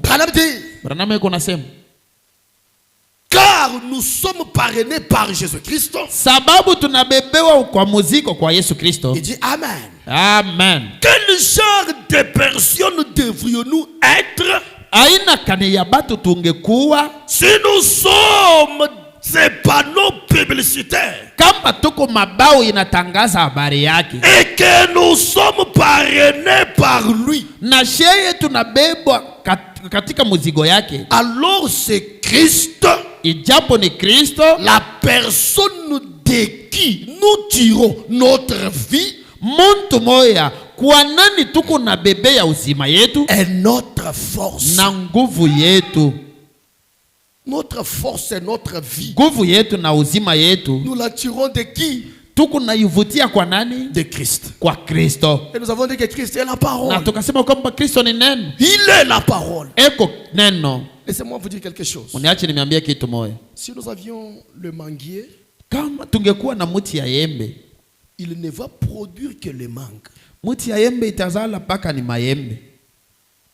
La manifestation des fruits qu'il va donner, Kuonekana kwa matunda atazala, cela nous montre le genre de vie qui est dans cet arbre. ili itatuonyesha aina kani ya maisha iko ndani ya ile muti, Et la vie qui est tirée dans les racines. na uzima inabebewa mizizi. Si nous tirons notre vie et notre force en Christ, Tukivute uzima yetu na maisha yetu ndani ya on Kristo, devrait manifester la vie de Christ. tungeonesha maisha ya Kristo. Oh, je me sens très bien. Oh, nadihisi vizuri, Je me sens très, très, très bien. nadihisi vizuri kabisa, Amen. Parce qu'il y a quelqu'un. sababu kunako mtu moya Vous pouvez dire, est-ce qu'une personne peut manifester la vie de Christ? unaweza kusema eti mtu mwana anaweza kuonyesha maisha ya Kristo. Mais oui, il y a une personne qui a Ndio. manifesté cette vie. Kuko mtu mwana anaonyesha ile uzima, Une personne qui avait tellement d'amour. mtu mwana alikuwa na mapendo sana, Tellement d'amour en lui. alikuwa na mapendo mengi ndani yake, Il l'a manifesté. akaonyesha maisha ya Kristo, Et nous l'avons reçu. nasi tunapokea hai. Cet homme-là de William Branham. Ule muntu wa William Branham Nous l'avons reçu. tunamupokea, Et ce qu'il a proclamé, na ile anatangaza c'est ce qu'il était. jo ile alikuwa, Et nous sommes censés devenir ce qu'il a na proclamé. tunapaswa kuwa kienyewe kile alitangaza, Parce qu'il était la Amen. parole. sababu alikuwa Il a neno, déclaré la parole. ananena Et l'on neno devient la na parole. tunakuwa neno. Amen. On devient la parole. Tunakuwa neno. Et je me pose la question. Lakini nadiuliza ulizo, Voir la parole. kuona neno, Voir la parole. kuwa na neno, Un homme étant la parole. mtu moya mwenye kuwa neno, Une femme étant la parole. mwanamke moya anakuwa neno, Mais vous les trouvez, lakini unamupata parole et parole, neno na neno qui ne se parlent pas. abazungumuze, Mais parole et parole. neno na neno. Je me pose la question. Nadiuliza swali, Si on pouvait voir kama tungeona Jésus-Christ avec Pierre, Yesu Kristo na Petro, il tire d'abord Pierre à côté. anamkokota Petro pembeni. Pierre, Petro, unaona sema André anaanza kuzobelea, tu vois que André là commence à s'habituer à nous, hein? anazobelea sana. C'est beaucoup s'habitue. Hein? Chunga nitamuonesha. Attends, je vais le prouver de quoi je suis capable. Donnez-moi un amen. Munipatie amina. Il parle ainsi à Pierre. Yesu anasema vile na Petro, Il va auprès d'André. anaenda sasa kwa André. André, Pierre m'a dit Petro aliniambia, que toi, tu te comportes mal. Hein. sema wewe kunajiongoza vibaya. Tu es parti avec les Philippe et les autres. Unaenda na ba Filipo na Vous bengine, m'avez cité par-ci, par-là. munanishimanga huku na kule. Et maintenant, tu viens pour être avec moi. Sasa unakuya hapa tugoe pamoja nao. On commence à marcher avec toi. Tunaanza kutembea pamoja nao. Je n'aime pas ça. Hein. Sitaki michezo ya vile. Si tu continues comme ça, moi avec moi, on s'est fini seulement maintenant. Ukiendelea vile na mimi tutaishana paka hapa. Qui parle? Nani yuko nasema? Jésus. Yesu. Parole. Neno la Mungu. Parlant à qui? Anasema na nani? À la parole. Na neno ingine. Pose-toi la question. Uliulize ulizo. Aujourd'hui, c'est grave, mon frère. Leo ni hatari banduku. J'ai un peu de couac avec vous. Kama tu niko na kamakotano kadogo nawe, Ça vous donne l'accès de quitter Zoé Tabernacle. inakupatia na nguvu ya waache tu Zoe maskani. Ah. Oui, frère, ça. Ces frères-là, c'est beaucoup joué de moi. J'ai une famille. Il ne me connaît pas bien. Ce qu'il a approché de moi, c'est parce qu'on prie avec lui. Comme ça, je lui laisse l'église pour qu'on voit s'il va encore faire de mêmes bêtises. Je lui laisse l'église. Je pars maintenant me terminer avec lui. On verra s'il ira encore chez le pasteur pour qu'il m'appelle. Frère, ça c'est où ndugu ebile kuna fani bini. Mais tu es un croyant, mais qu'est-ce que tu as encore fait? Pasteur shikalaga tena mkanisa yako Pasteur, je ne supplie de ton église. Hein? ule muntu ule paka nishana naye. Cet homme-là, je vais régler ses comptes. Qui parle? Nani yuko nasema? La parole. Neno. Il parle contre qui? Anasema anapinganisha Contre la nani? parole. Neno ingine. Pose-toi la question. Udiulize uswali. Mes amis, Marafiki yangu. c'est très sérieux ce que je vous parle. Iko ya makini iko namiambia. C'est très sérieux. Iko ya makini. Je venais juste qu'on puisse réfléchir. Mais reste combien de minutes, monsieur? Nataka tu tuwaze. Kuna nibakira dakika ngapi? Ouais, je vais voir. Ndaona. Mes amis, Marafiki yangu. je connais Zoé. Najua Zoe. Je sais que cette église, vous croyez de grandes choses. Najua kwamba hii kanisa kwa natuaminia vitu kubwa. Je suis dans ces domaines-là. Niko ile kiwango. Je le crois. Nayamini. Mais j'étais poussé ce matin pour parler un peu tel qu'on est en train de parler. Lakini nikasukumiwa ya asubuhi kusema gisi niko naisema. Parce qu'il y a quelque chose de réel dans ça. Sababu kunako kitu ya kweli ndani ya hivi. Ce qui fait mal, Ili iko nauma, ça guérit. iko natunza. Ce qui est amer, Ili iko buchungu, apporte la guérison. iko naleta uponyaji. Amen. Ça apporte la guérison, mes amis. Iko naleta uponyaji barafiki yangu. Aujourd'hui, c'est compliqué. Leo inakuwa nguvu Pour voir un frère venir au secours d'un autre. kwa kuona ndugu mwana kwa kusaidia yako mwingine. Quand il s'approche, Akikaribie, c'est pour l'enfoncer ni davantage. juu ya kumtumbukiza mu mateso. Mais c'est pour l'enfoncer. Ni juu ya kumtumbukiza kabisa.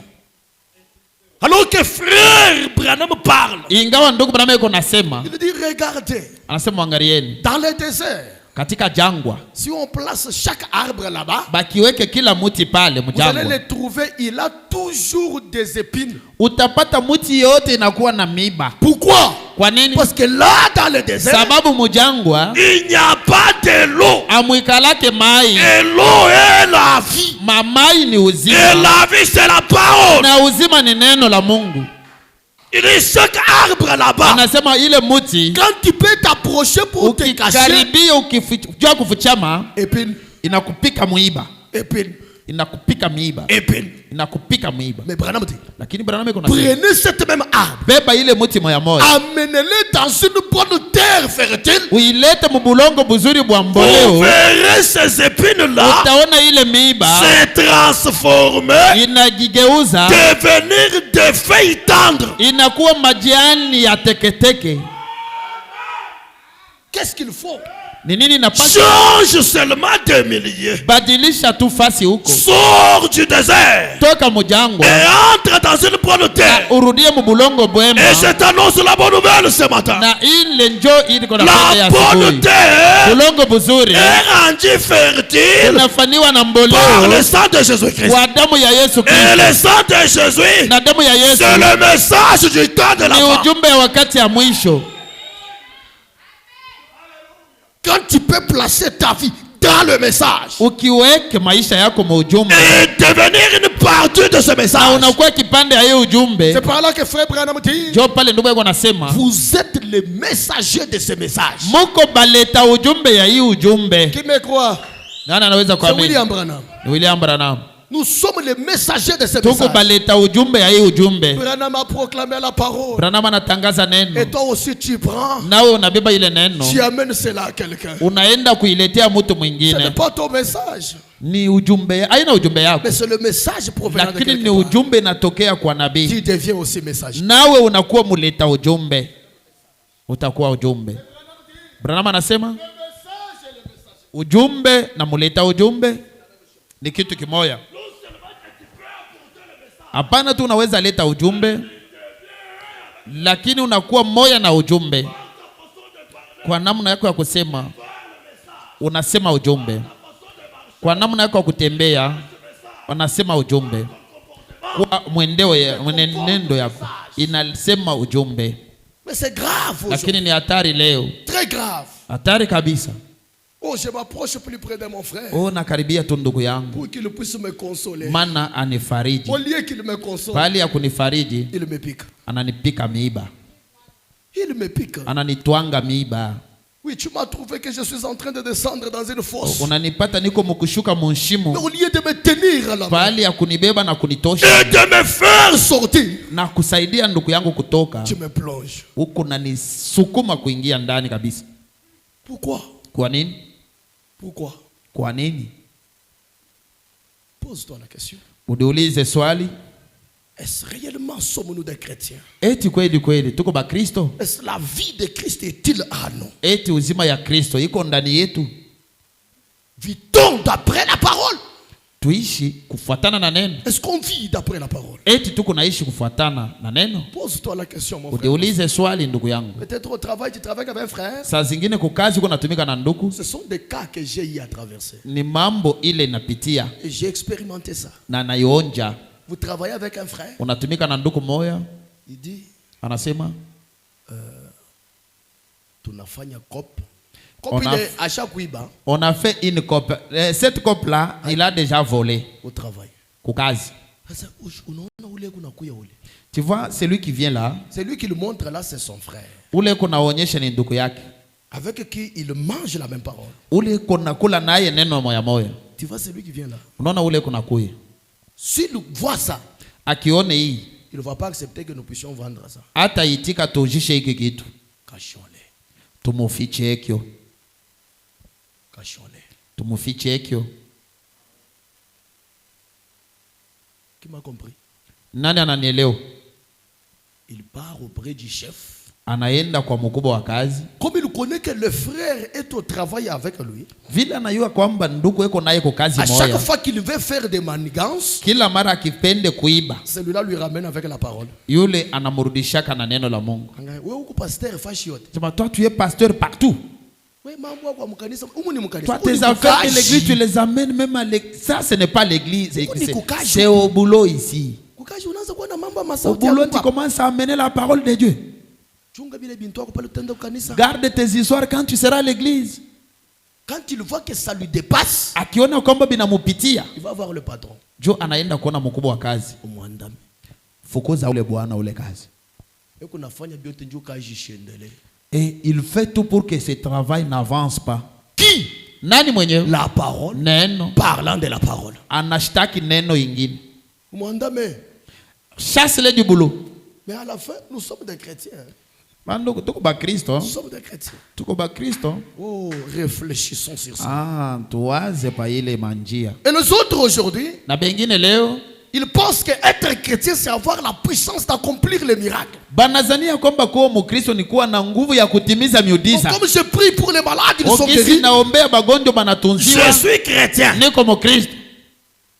Et les autres qui n'ont jamais prié pour les malades, Na les guéris, bengine abaya ombeaka bagonjwa banapona. ils commencent à dire, Banaanza kusema moi ici, je n'ai jamais été chrétien. mi huyu shia kuyaka Mkristo. Je n'ai pas de puissance. Shina na nguvu. Je n'ai jamais vu une vision. Shia onaka onyo. Je n'ai jamais parlé en langue. Shia sema katika lugha Ni interpréter les langues. au kutafsiri marugha. Branham dit, Branham iko nasema Paul prisonnier de Christ, Paulo mfungwa wa Kristo 17 juillet 1963, wa tarehe 17 mwezi ya 7 mwaka wa 63, paragraphe 55, fungo yake ya 55 entre parenthèses 39. mtufungo 39. Branham dit, Branham anasema ne jugez jamais votre vie par la puissance usihukumu au unasambisha maisha yako kupitia nguvu que vous avez d'accomplir des miracles. ile uko nayo ya kutimiza nayo maishara. Mungu ambariki. Que Dieu vous bénisse. Comme j'ai des miracles qui pagnent, Hivi niko natimiza je suis miujiza, chrétien. manake niko Mkristo. Branham dit, Branham iko nasema et nous ne jugeons pas nous-mêmes na tusidisambishe sisi wenyewe par le degré de la connaissance qu'on a de la parole. kupitia kipimo ya ujuzi tuko nayo ya neno. Ouais, donnez-moi un amen, j'aimerais parler. Amen. Ce n'est pas parce qu'on connaît tous les mystères dans la tête. Haiko sababu tunajua masiri yote mukichwa, Parce qu'il y a des personnes qui ont maîtrisé le mystère dans sababu la tête. kunako batu banesha bamba masiri yote Tu es en train mukichwa. de chercher la citation, on te la donne. Unatafuta tu andiko ngari natafuta banakupa hayo mara moja. Mais toutes ces citations-là, Lakini ile maandiko yote dans la tête, mukichwa pas dans l'âme. haiko ndani ya nafsi. gardons cela dans la tête. unaichungia mkichwa. À quoi cela va-t-il nous aider? Ile itatusaidia kunini? C'est une tête remplie de choses Kichwa seulement. chenye kujaziwa na Alors bitu. convainc que cela descend dans l'âme. Ingawa tunapenda ile ishuke munafsi. Oui, c'est ce que nous voulons. Ndiyo ndio ile tunataka. Pas la connaissance de la pierre de fête dans la Hapana tête. ujuzi ya mkichwa. Mais que cette connaissance de la pierre de fête, Lakini ile ujuzi ya jiwa ya il chongo descend dans l'âme. ipate kushuka Il ndani ya s'installe dans nafsi. ton âme. Ikale ndani ya Il peut nafsi. changer ta vie. Inaweza badilisha maisha À yako. ce moment-là, tu vas marcher. Ile wakati utatembea C'est la perfection qui marche. ni ukamilifu ndio iko natembea. Oh, j'aime ça. Napenda hili. Frère Banamti, Ndugu yangu nasema, ne jugez pas au degré de connaissance qu'on a de la parole. usianze kudisambisha kukipimo ya ujuzi uko na ya neno. Chiria. Mais Mais jugez-vous toujours. lakini kila mara udisambishe. Ah, c'est ce que nous allons faire. Ndio ile tutafanya. Et regardez en arrière. Angalia nyuma Et faites un inventaire. na ufanye hesabu au Du uchunguzi genre de fruits que porte la vie que vous menez actuellement. na uone aina ya matunda ile maisha yako uko naishi na sasa hivi iko naleta. Branham dit, vous voyez. Branham anasema eti mnaona? Vous avez déjà retrouvé ça? Unaisha ipata? Wow. Paragraphe 55. Je suis en train d'utiliser Branham Sermon. Fungo yake ya 55 niko natumikisha Branham Sermon application. Paul, prisonnier de Christ. Paulo mfungo wa Kristo 17-7-63. wa mutare 7 mwezi ya 7 mwaka Paragraphe 55. 63 kifungo kama 55 mu Canada. C'est là où je lis. Ndio fasi niko nasoma. Il dit, regardez en arrière. Asema angalia nyuma Et faites un inventaire du genre de fruits na ufanye hesabu ya aina ya tunda que porte la vie que vous menez actuellement. ile matunda yako iko nazala uko naishi sasa hivi. Tu as quel genre de fruits Uko na aina kani ya matunda que vous donnez? ile uko naleta. Descendez un peu. Qu'est-ce que c'est là?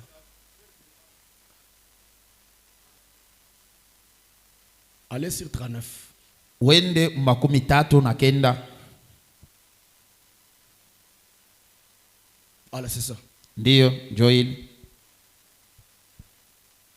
C'est ça le problème. Njo shida Les genres de vie. aina ya maisha. Angari.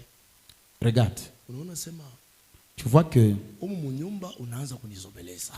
ici dans cette maison tu commences à mal t'habituer. Vile beku na tubiri na mwe sema bwana hasiwezi kupika bibi. Comme on nous prêche que l'homme ne peut pas taper sur sa femme, Unazobeleza ne? tu vois que tu commences à t'habituer. Kwetu babibi abachezake. Chez nous, les femmes ne se jouent pas des hommes. Wewe uingari paka na kwenu. Toi, tu as encore un chez toi. Uingari paka na kwe. Tu as encore un chez toi. Wewe uyaingiaka mujumbe. Toi, tu n'es jamais entré dans le message. Ingara pa kwenu. Tu es encore chez toi. Kwenu. Chez toi, Angari. regarde. Uingari kuna sema lupi. Unapika tunakuuliza sasa oh miri muchungie mkona moyi. Oh, un mot seulement, tu donnes une gifle. Non, non, je l'avais seulement maintenu dans un coin. Ula alisema ile mambo ni nani? Qui avait dit ça? Kumwisho kama dada anasema nitaenda kwa pasteur, Et à la fin, quand la sœur dit non, je vais voir le pasteur, utakuwa bibi wa pasteur wa pili. toi, tu seras la deuxième épouse du pasteur. Nikishikia tu hii mambo kwa pasteur, Que j'écoute seulement ça chez le pasteur. utabakiria paka kule. Tu vas y rester. Ushikiluri hapo. Ne retourne jamais ici. Manake wewe unasema pasteur apate wa pili njoo ministère ifanye ishimame. Et là, toi, tu veux que le pasteur ait une deuxième épouse pour que son ministère s'arrête. Unabeba wako unampatia pasteur. Tu prends la tienne, tu la donnes à ton pasteur. Réfléchissons.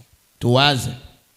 Dada na ye kichwa nguvu. La sœur aussi, têtesse qui ne dit pas son nom. Bwana ingaye kunasema kimoya, L'homme est dans un mot. yasha kusema B3. Elle en a déjà cité 3.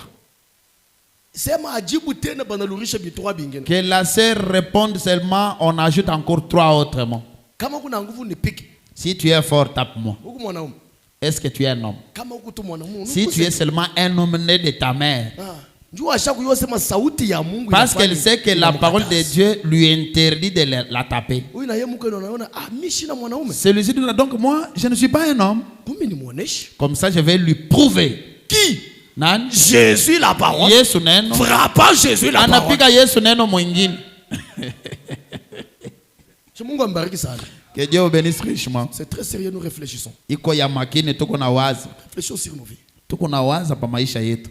Jésus la parole. Yesu neno. Qui frappe un autre Jésus. Anapika Yesu mwingine neno. Oh, c'est miséricorde. Huruma sana.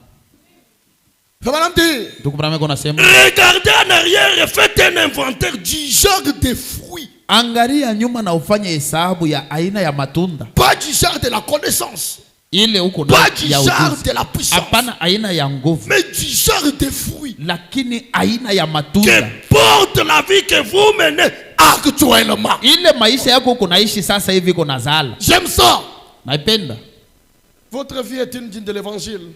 Eti maisha yako inapatana na injili. Paragraphe 144 pendant que je suis en train de chuter maintenant. Fungo yake ya 114 wakati naenda na kushuka. Pour que nous puissions prier. Maana tupate kuomba. Vous dites. Mungu nasema. Parlerai-je en langue? Eti tasema katika maruga? Peut-être oui, peut-être non. Saa zingine ndio, saa zingine hapana. Crierai-je? Eti talalamika? Peut-être oui, peut-être non. Saa zingine ndio, saa zingine hapana. Branham yako nasema. Mais il y a une chose que vous ferez certainement. Lakini kunako kitu kimoja utafanya hakika. Ça c'est sans exception. Ile ni bila tofauti, bila ubaguzi. Branham anasema. Vous porterez les fruits de l'esprit. Utazala matunda ya roho. Et le fruit de l'esprit, na matunda ya roho, c'est l'amour, ni mapendo, la joie, furaha, la paix, la foi, imani, la longanimité, uvumilivu, la douceur, upole, la bienveillance, wema, la patience, uvumilivu. Votre tempérament colérique ile kasirani yako ne sera pas haitakuwako. Ça, iki c'est une obligation. Ni lazima. C'est là où frère Branham dit, le Saint-Esprit ne peut pas se comporter d'une certaine manière dans une personne et d'une autre manière dans une autre. Non. Oh mes amis. Oh barafiki yangu. C'est très sérieux ces choses. Iko ya makini hii mabitu. Oh, je vais parler en langue. Oh, tasema katika maruga. Oh, ils vont même vous dire. Bataenda kukwambia. Comme on ne parle pas en langue, il n'y a pas de réveil. Vile atusemake mu maruga mu kanisa tu manaka hamuna amsho. Mais c'est la parole révélée du jour. Amsho ni neno yenye kufuniliwa ya siku. C'est ça le réveil. Jo amsho. Les sept sont ouverts. Muri ya saba wazi. Voilà le réveil. Jo amsho. Mais ce n'est pas parler en langue et crier. Aina kulalamika kusema maruga. Vous pouvez ne pas les faire toutes ces choses-là. Unaweza aufanye ile vitu vyote. Néanmoins, kwa lakini porter des fruits. Unazala matunda. J'aime ça. Naipenda. Regardez, fait madame parle d'Étienne. Mwangalie ndugu mama anasema mambo ya Etienne. J'aimerais lire ça. Napenda kuisoma. Il dit Étienne, il était un chrétien. Etienne alikuwa Mkristo. Mais Étienne, lakini Etienne n'a jamais akamwe fait un miracle. Ayatimizaka muujiza hata moja. Jamais. Kamwe. Il n'a pas accompli de miracle. Akutimize muujiza. Écoutez, laissez-moi lire ça. Sikia, mwache nisome. Que votre lumière luise ainsi devant les hommes. Mwanga yenu ipate kuangara hivi batu mbele ya batu. 3/9/61. Tarehe 3 mwezi ya 5 mwaka 61. 55. Fungo ya 55. Je chute déjà. Naanza kuishi. Nous voulons prier. Tunataka kuomba. On ne peut pas garder le temps comme ça. Hatuwezi kuchunga watu wakati mingi. 55. 55. Il n'oublia jamais cela. Akusabu kama ile. En effet. Ndipo. Il avait vu Christ être reflété. Alimona Kristo anaoneshwa. Branham anasema, comment Étienne a-t-il fait cela? Namna kani Etienne alifanya? Il n'avait point opéré de miracle. Akutimize miujiza.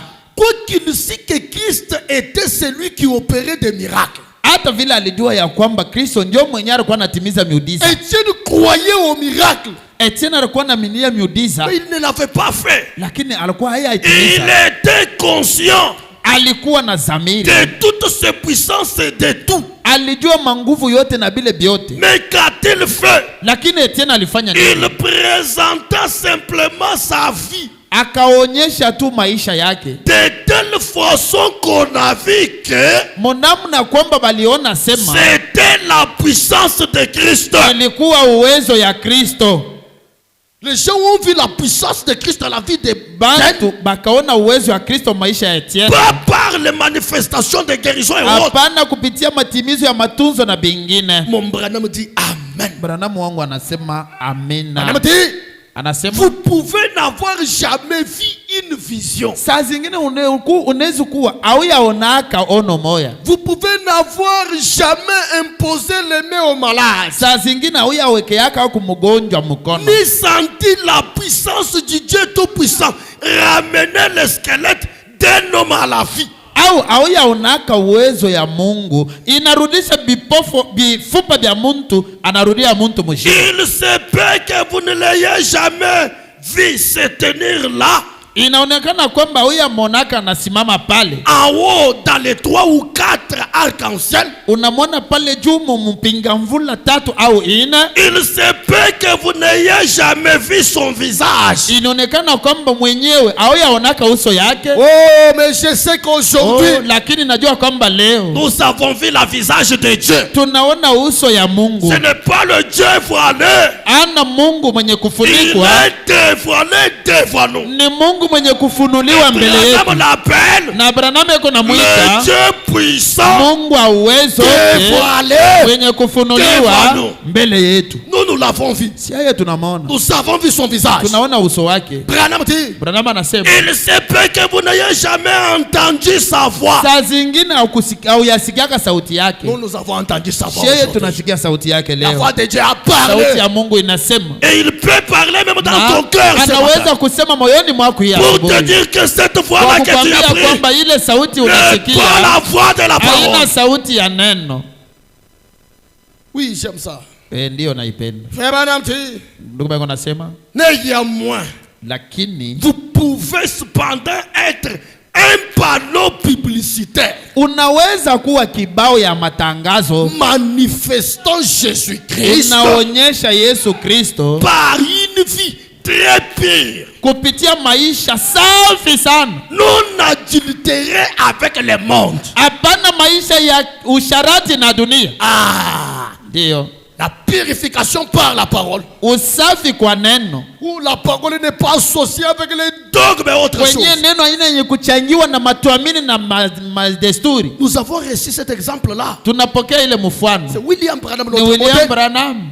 Une vie pure. Maisha safi. Et lui-même il dit le but pour lequel Dieu m'a envoyé. Kifukuzio Mungu ananitumia. Ce n'est pas d'ériger des dénominations. Haiko ya kujenga madhehebu. Mais c'est de façonner des individus. Ni ya kuchongola bantu. En fait que ces hommes-là maana bale bantu deviennent le lieu d'habitation. Bapate kuwa makao ya Mungu. Dieu vivant. Ya Mungu aliye hai. Non seulement cela. Hapana paka ile. Deviennent les distributeurs. Bantu bakuwe bakabulaji. De sa puissance. Ba uwezo yake. Par la parole. Kwa neno.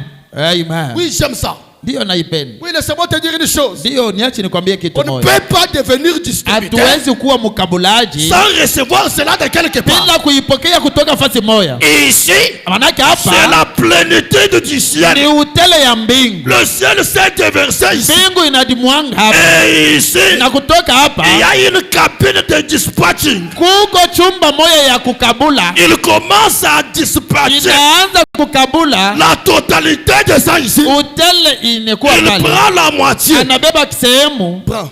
Beba.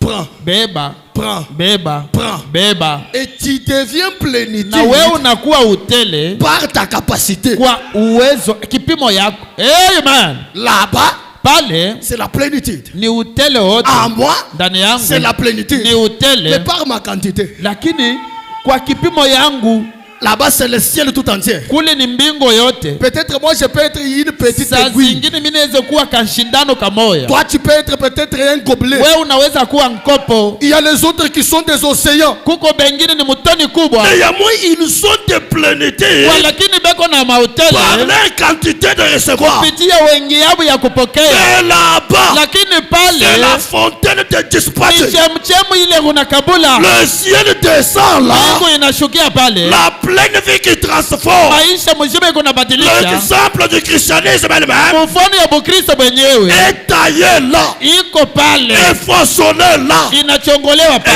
Et de là. Na kutoka pale. Nous nous identifions à lui. Tunajitambulisha kwake yeye.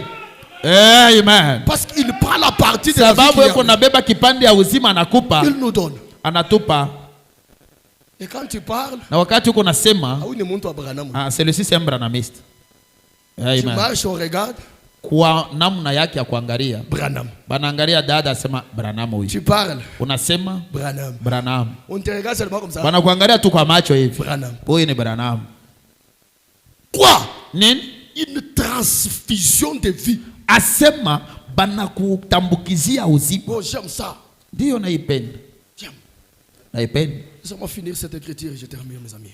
Niishe hii andiko nimalize baada ya manifestant Jésus-Christ. Asema anaonyesha Yesu Kristo par une vie très pure. Kupitia maisha moya safi sana. Non altéré avec le monde.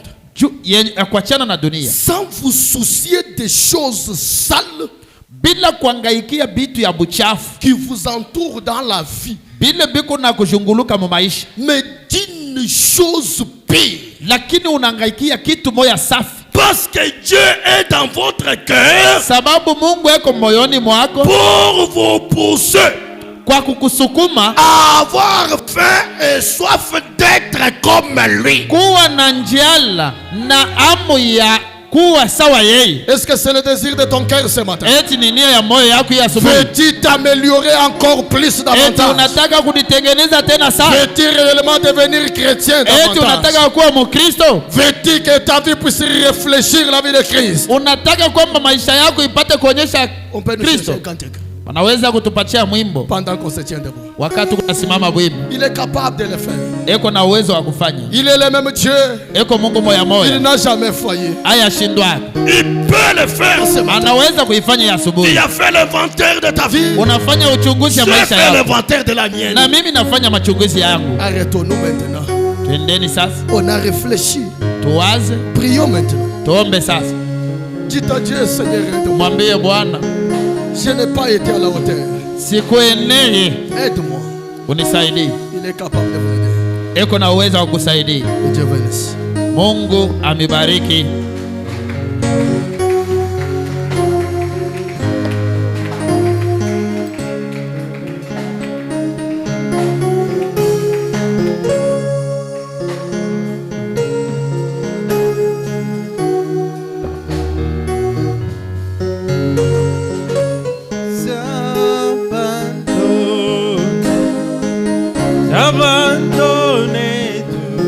Quelqu'un qui peut dire ce matin j'abandonne tout. J'abandonne toute ma vie. J'abandonne toutes les mauvaises choses. Je voudrais m'accrocher à Dieu.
Fermé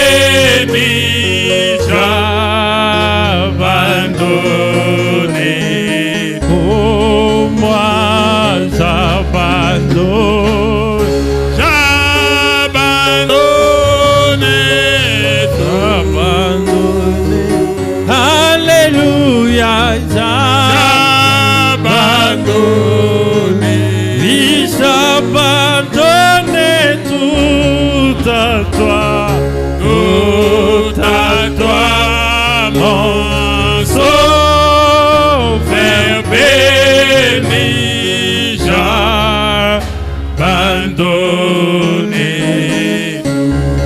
Oui, tout à Jésus, tout à Jésus, j'abandonné. J'ai mes prosternes à ses pieds. Les plaisirs du monde oubliés. Jésus par moi m'était. Pour moi j'abandonne. Abandonnons tout à Dieu maintenant, mon frère. Il y a de la place ici à l'hôtel. Alléluia. Allons tous en prière maintenant. Abandonner tout ma vie. Je ne voudrais pas être ce que j'étais. Je voudrais avoir ma vie changée. Je voudrais que ma vie puisse s'adapter à ta parole. Allons en prière maintenant. Implorons la grâce de Dieu. Un chrétien, ce n'est pas quelqu'un qui tourne à un même endroit. C'est quelqu'un qui doit avancer. Ne restez pas dans la même chose. Mais nous devons avancer. Mon sauveur béni. Prions l'Éternel, notre Dieu, maintenant.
revint.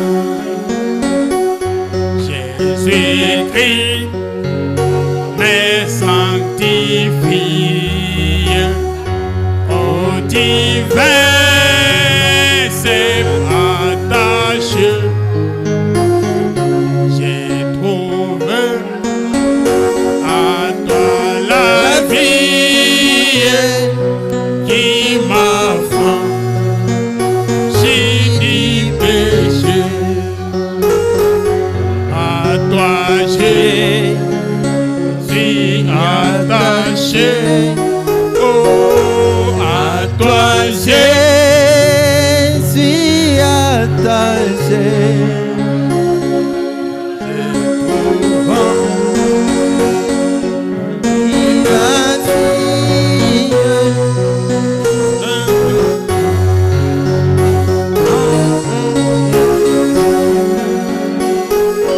Jésus a payé ma dette, à grand prix m'a acheté.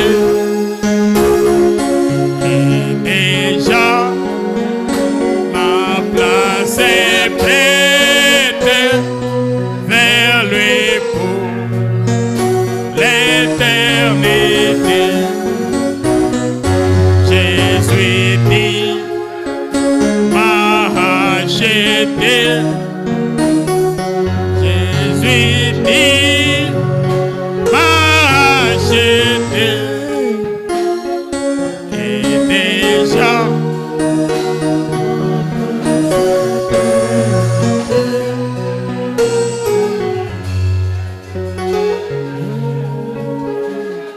Prions. Dieu de William Branham, Dieu Tout-Puissant, nous nous tenons, Seigneur, encore une fois de plus au-devant de toi. Père éternel, nous avons balancé nos vies, Seigneur Jésus-Christ, dans le balance de la parole. Nous nous sommes mirés, Seigneur, devant le miroir de la parole. Nous avons trouvé, Seigneur, qu'il y a des failles quelque part. Il y a quelque part où nous n'avions pas été à la hauteur. Il y a quelque part, Seigneur Jésus, où nous n'avions pas vu d'après ta parole.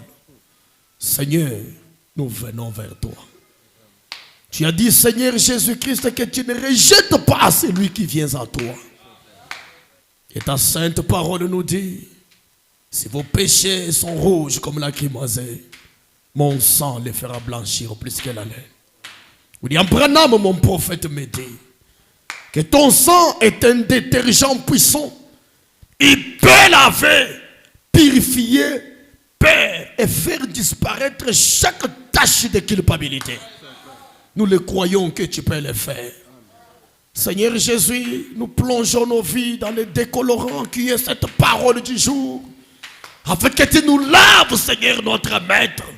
Nous voulons, Père éternel, être à la hauteur de ce message.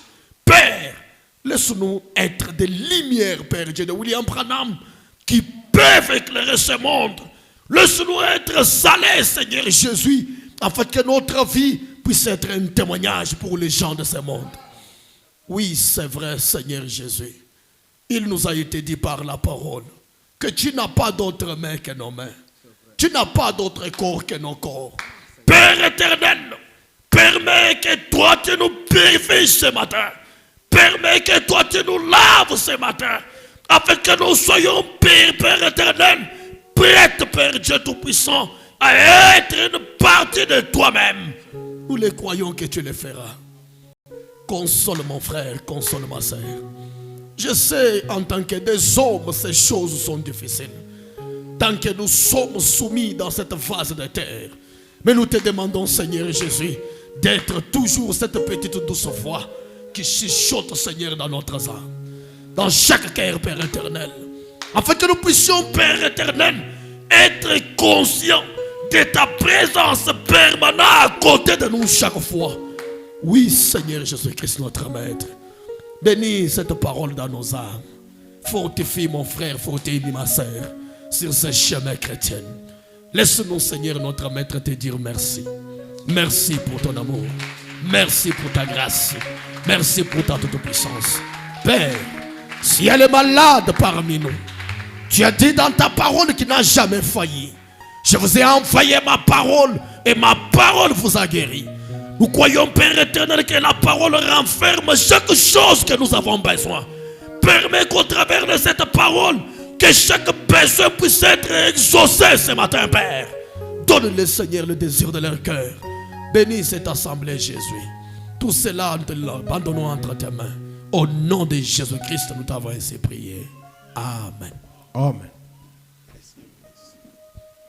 Applaudissons la parole de Dieu.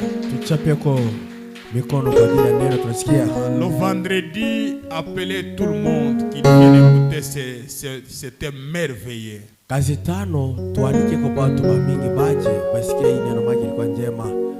Vous savez, Frère Bam dit que quand Elohim est arrivé chez Abraham,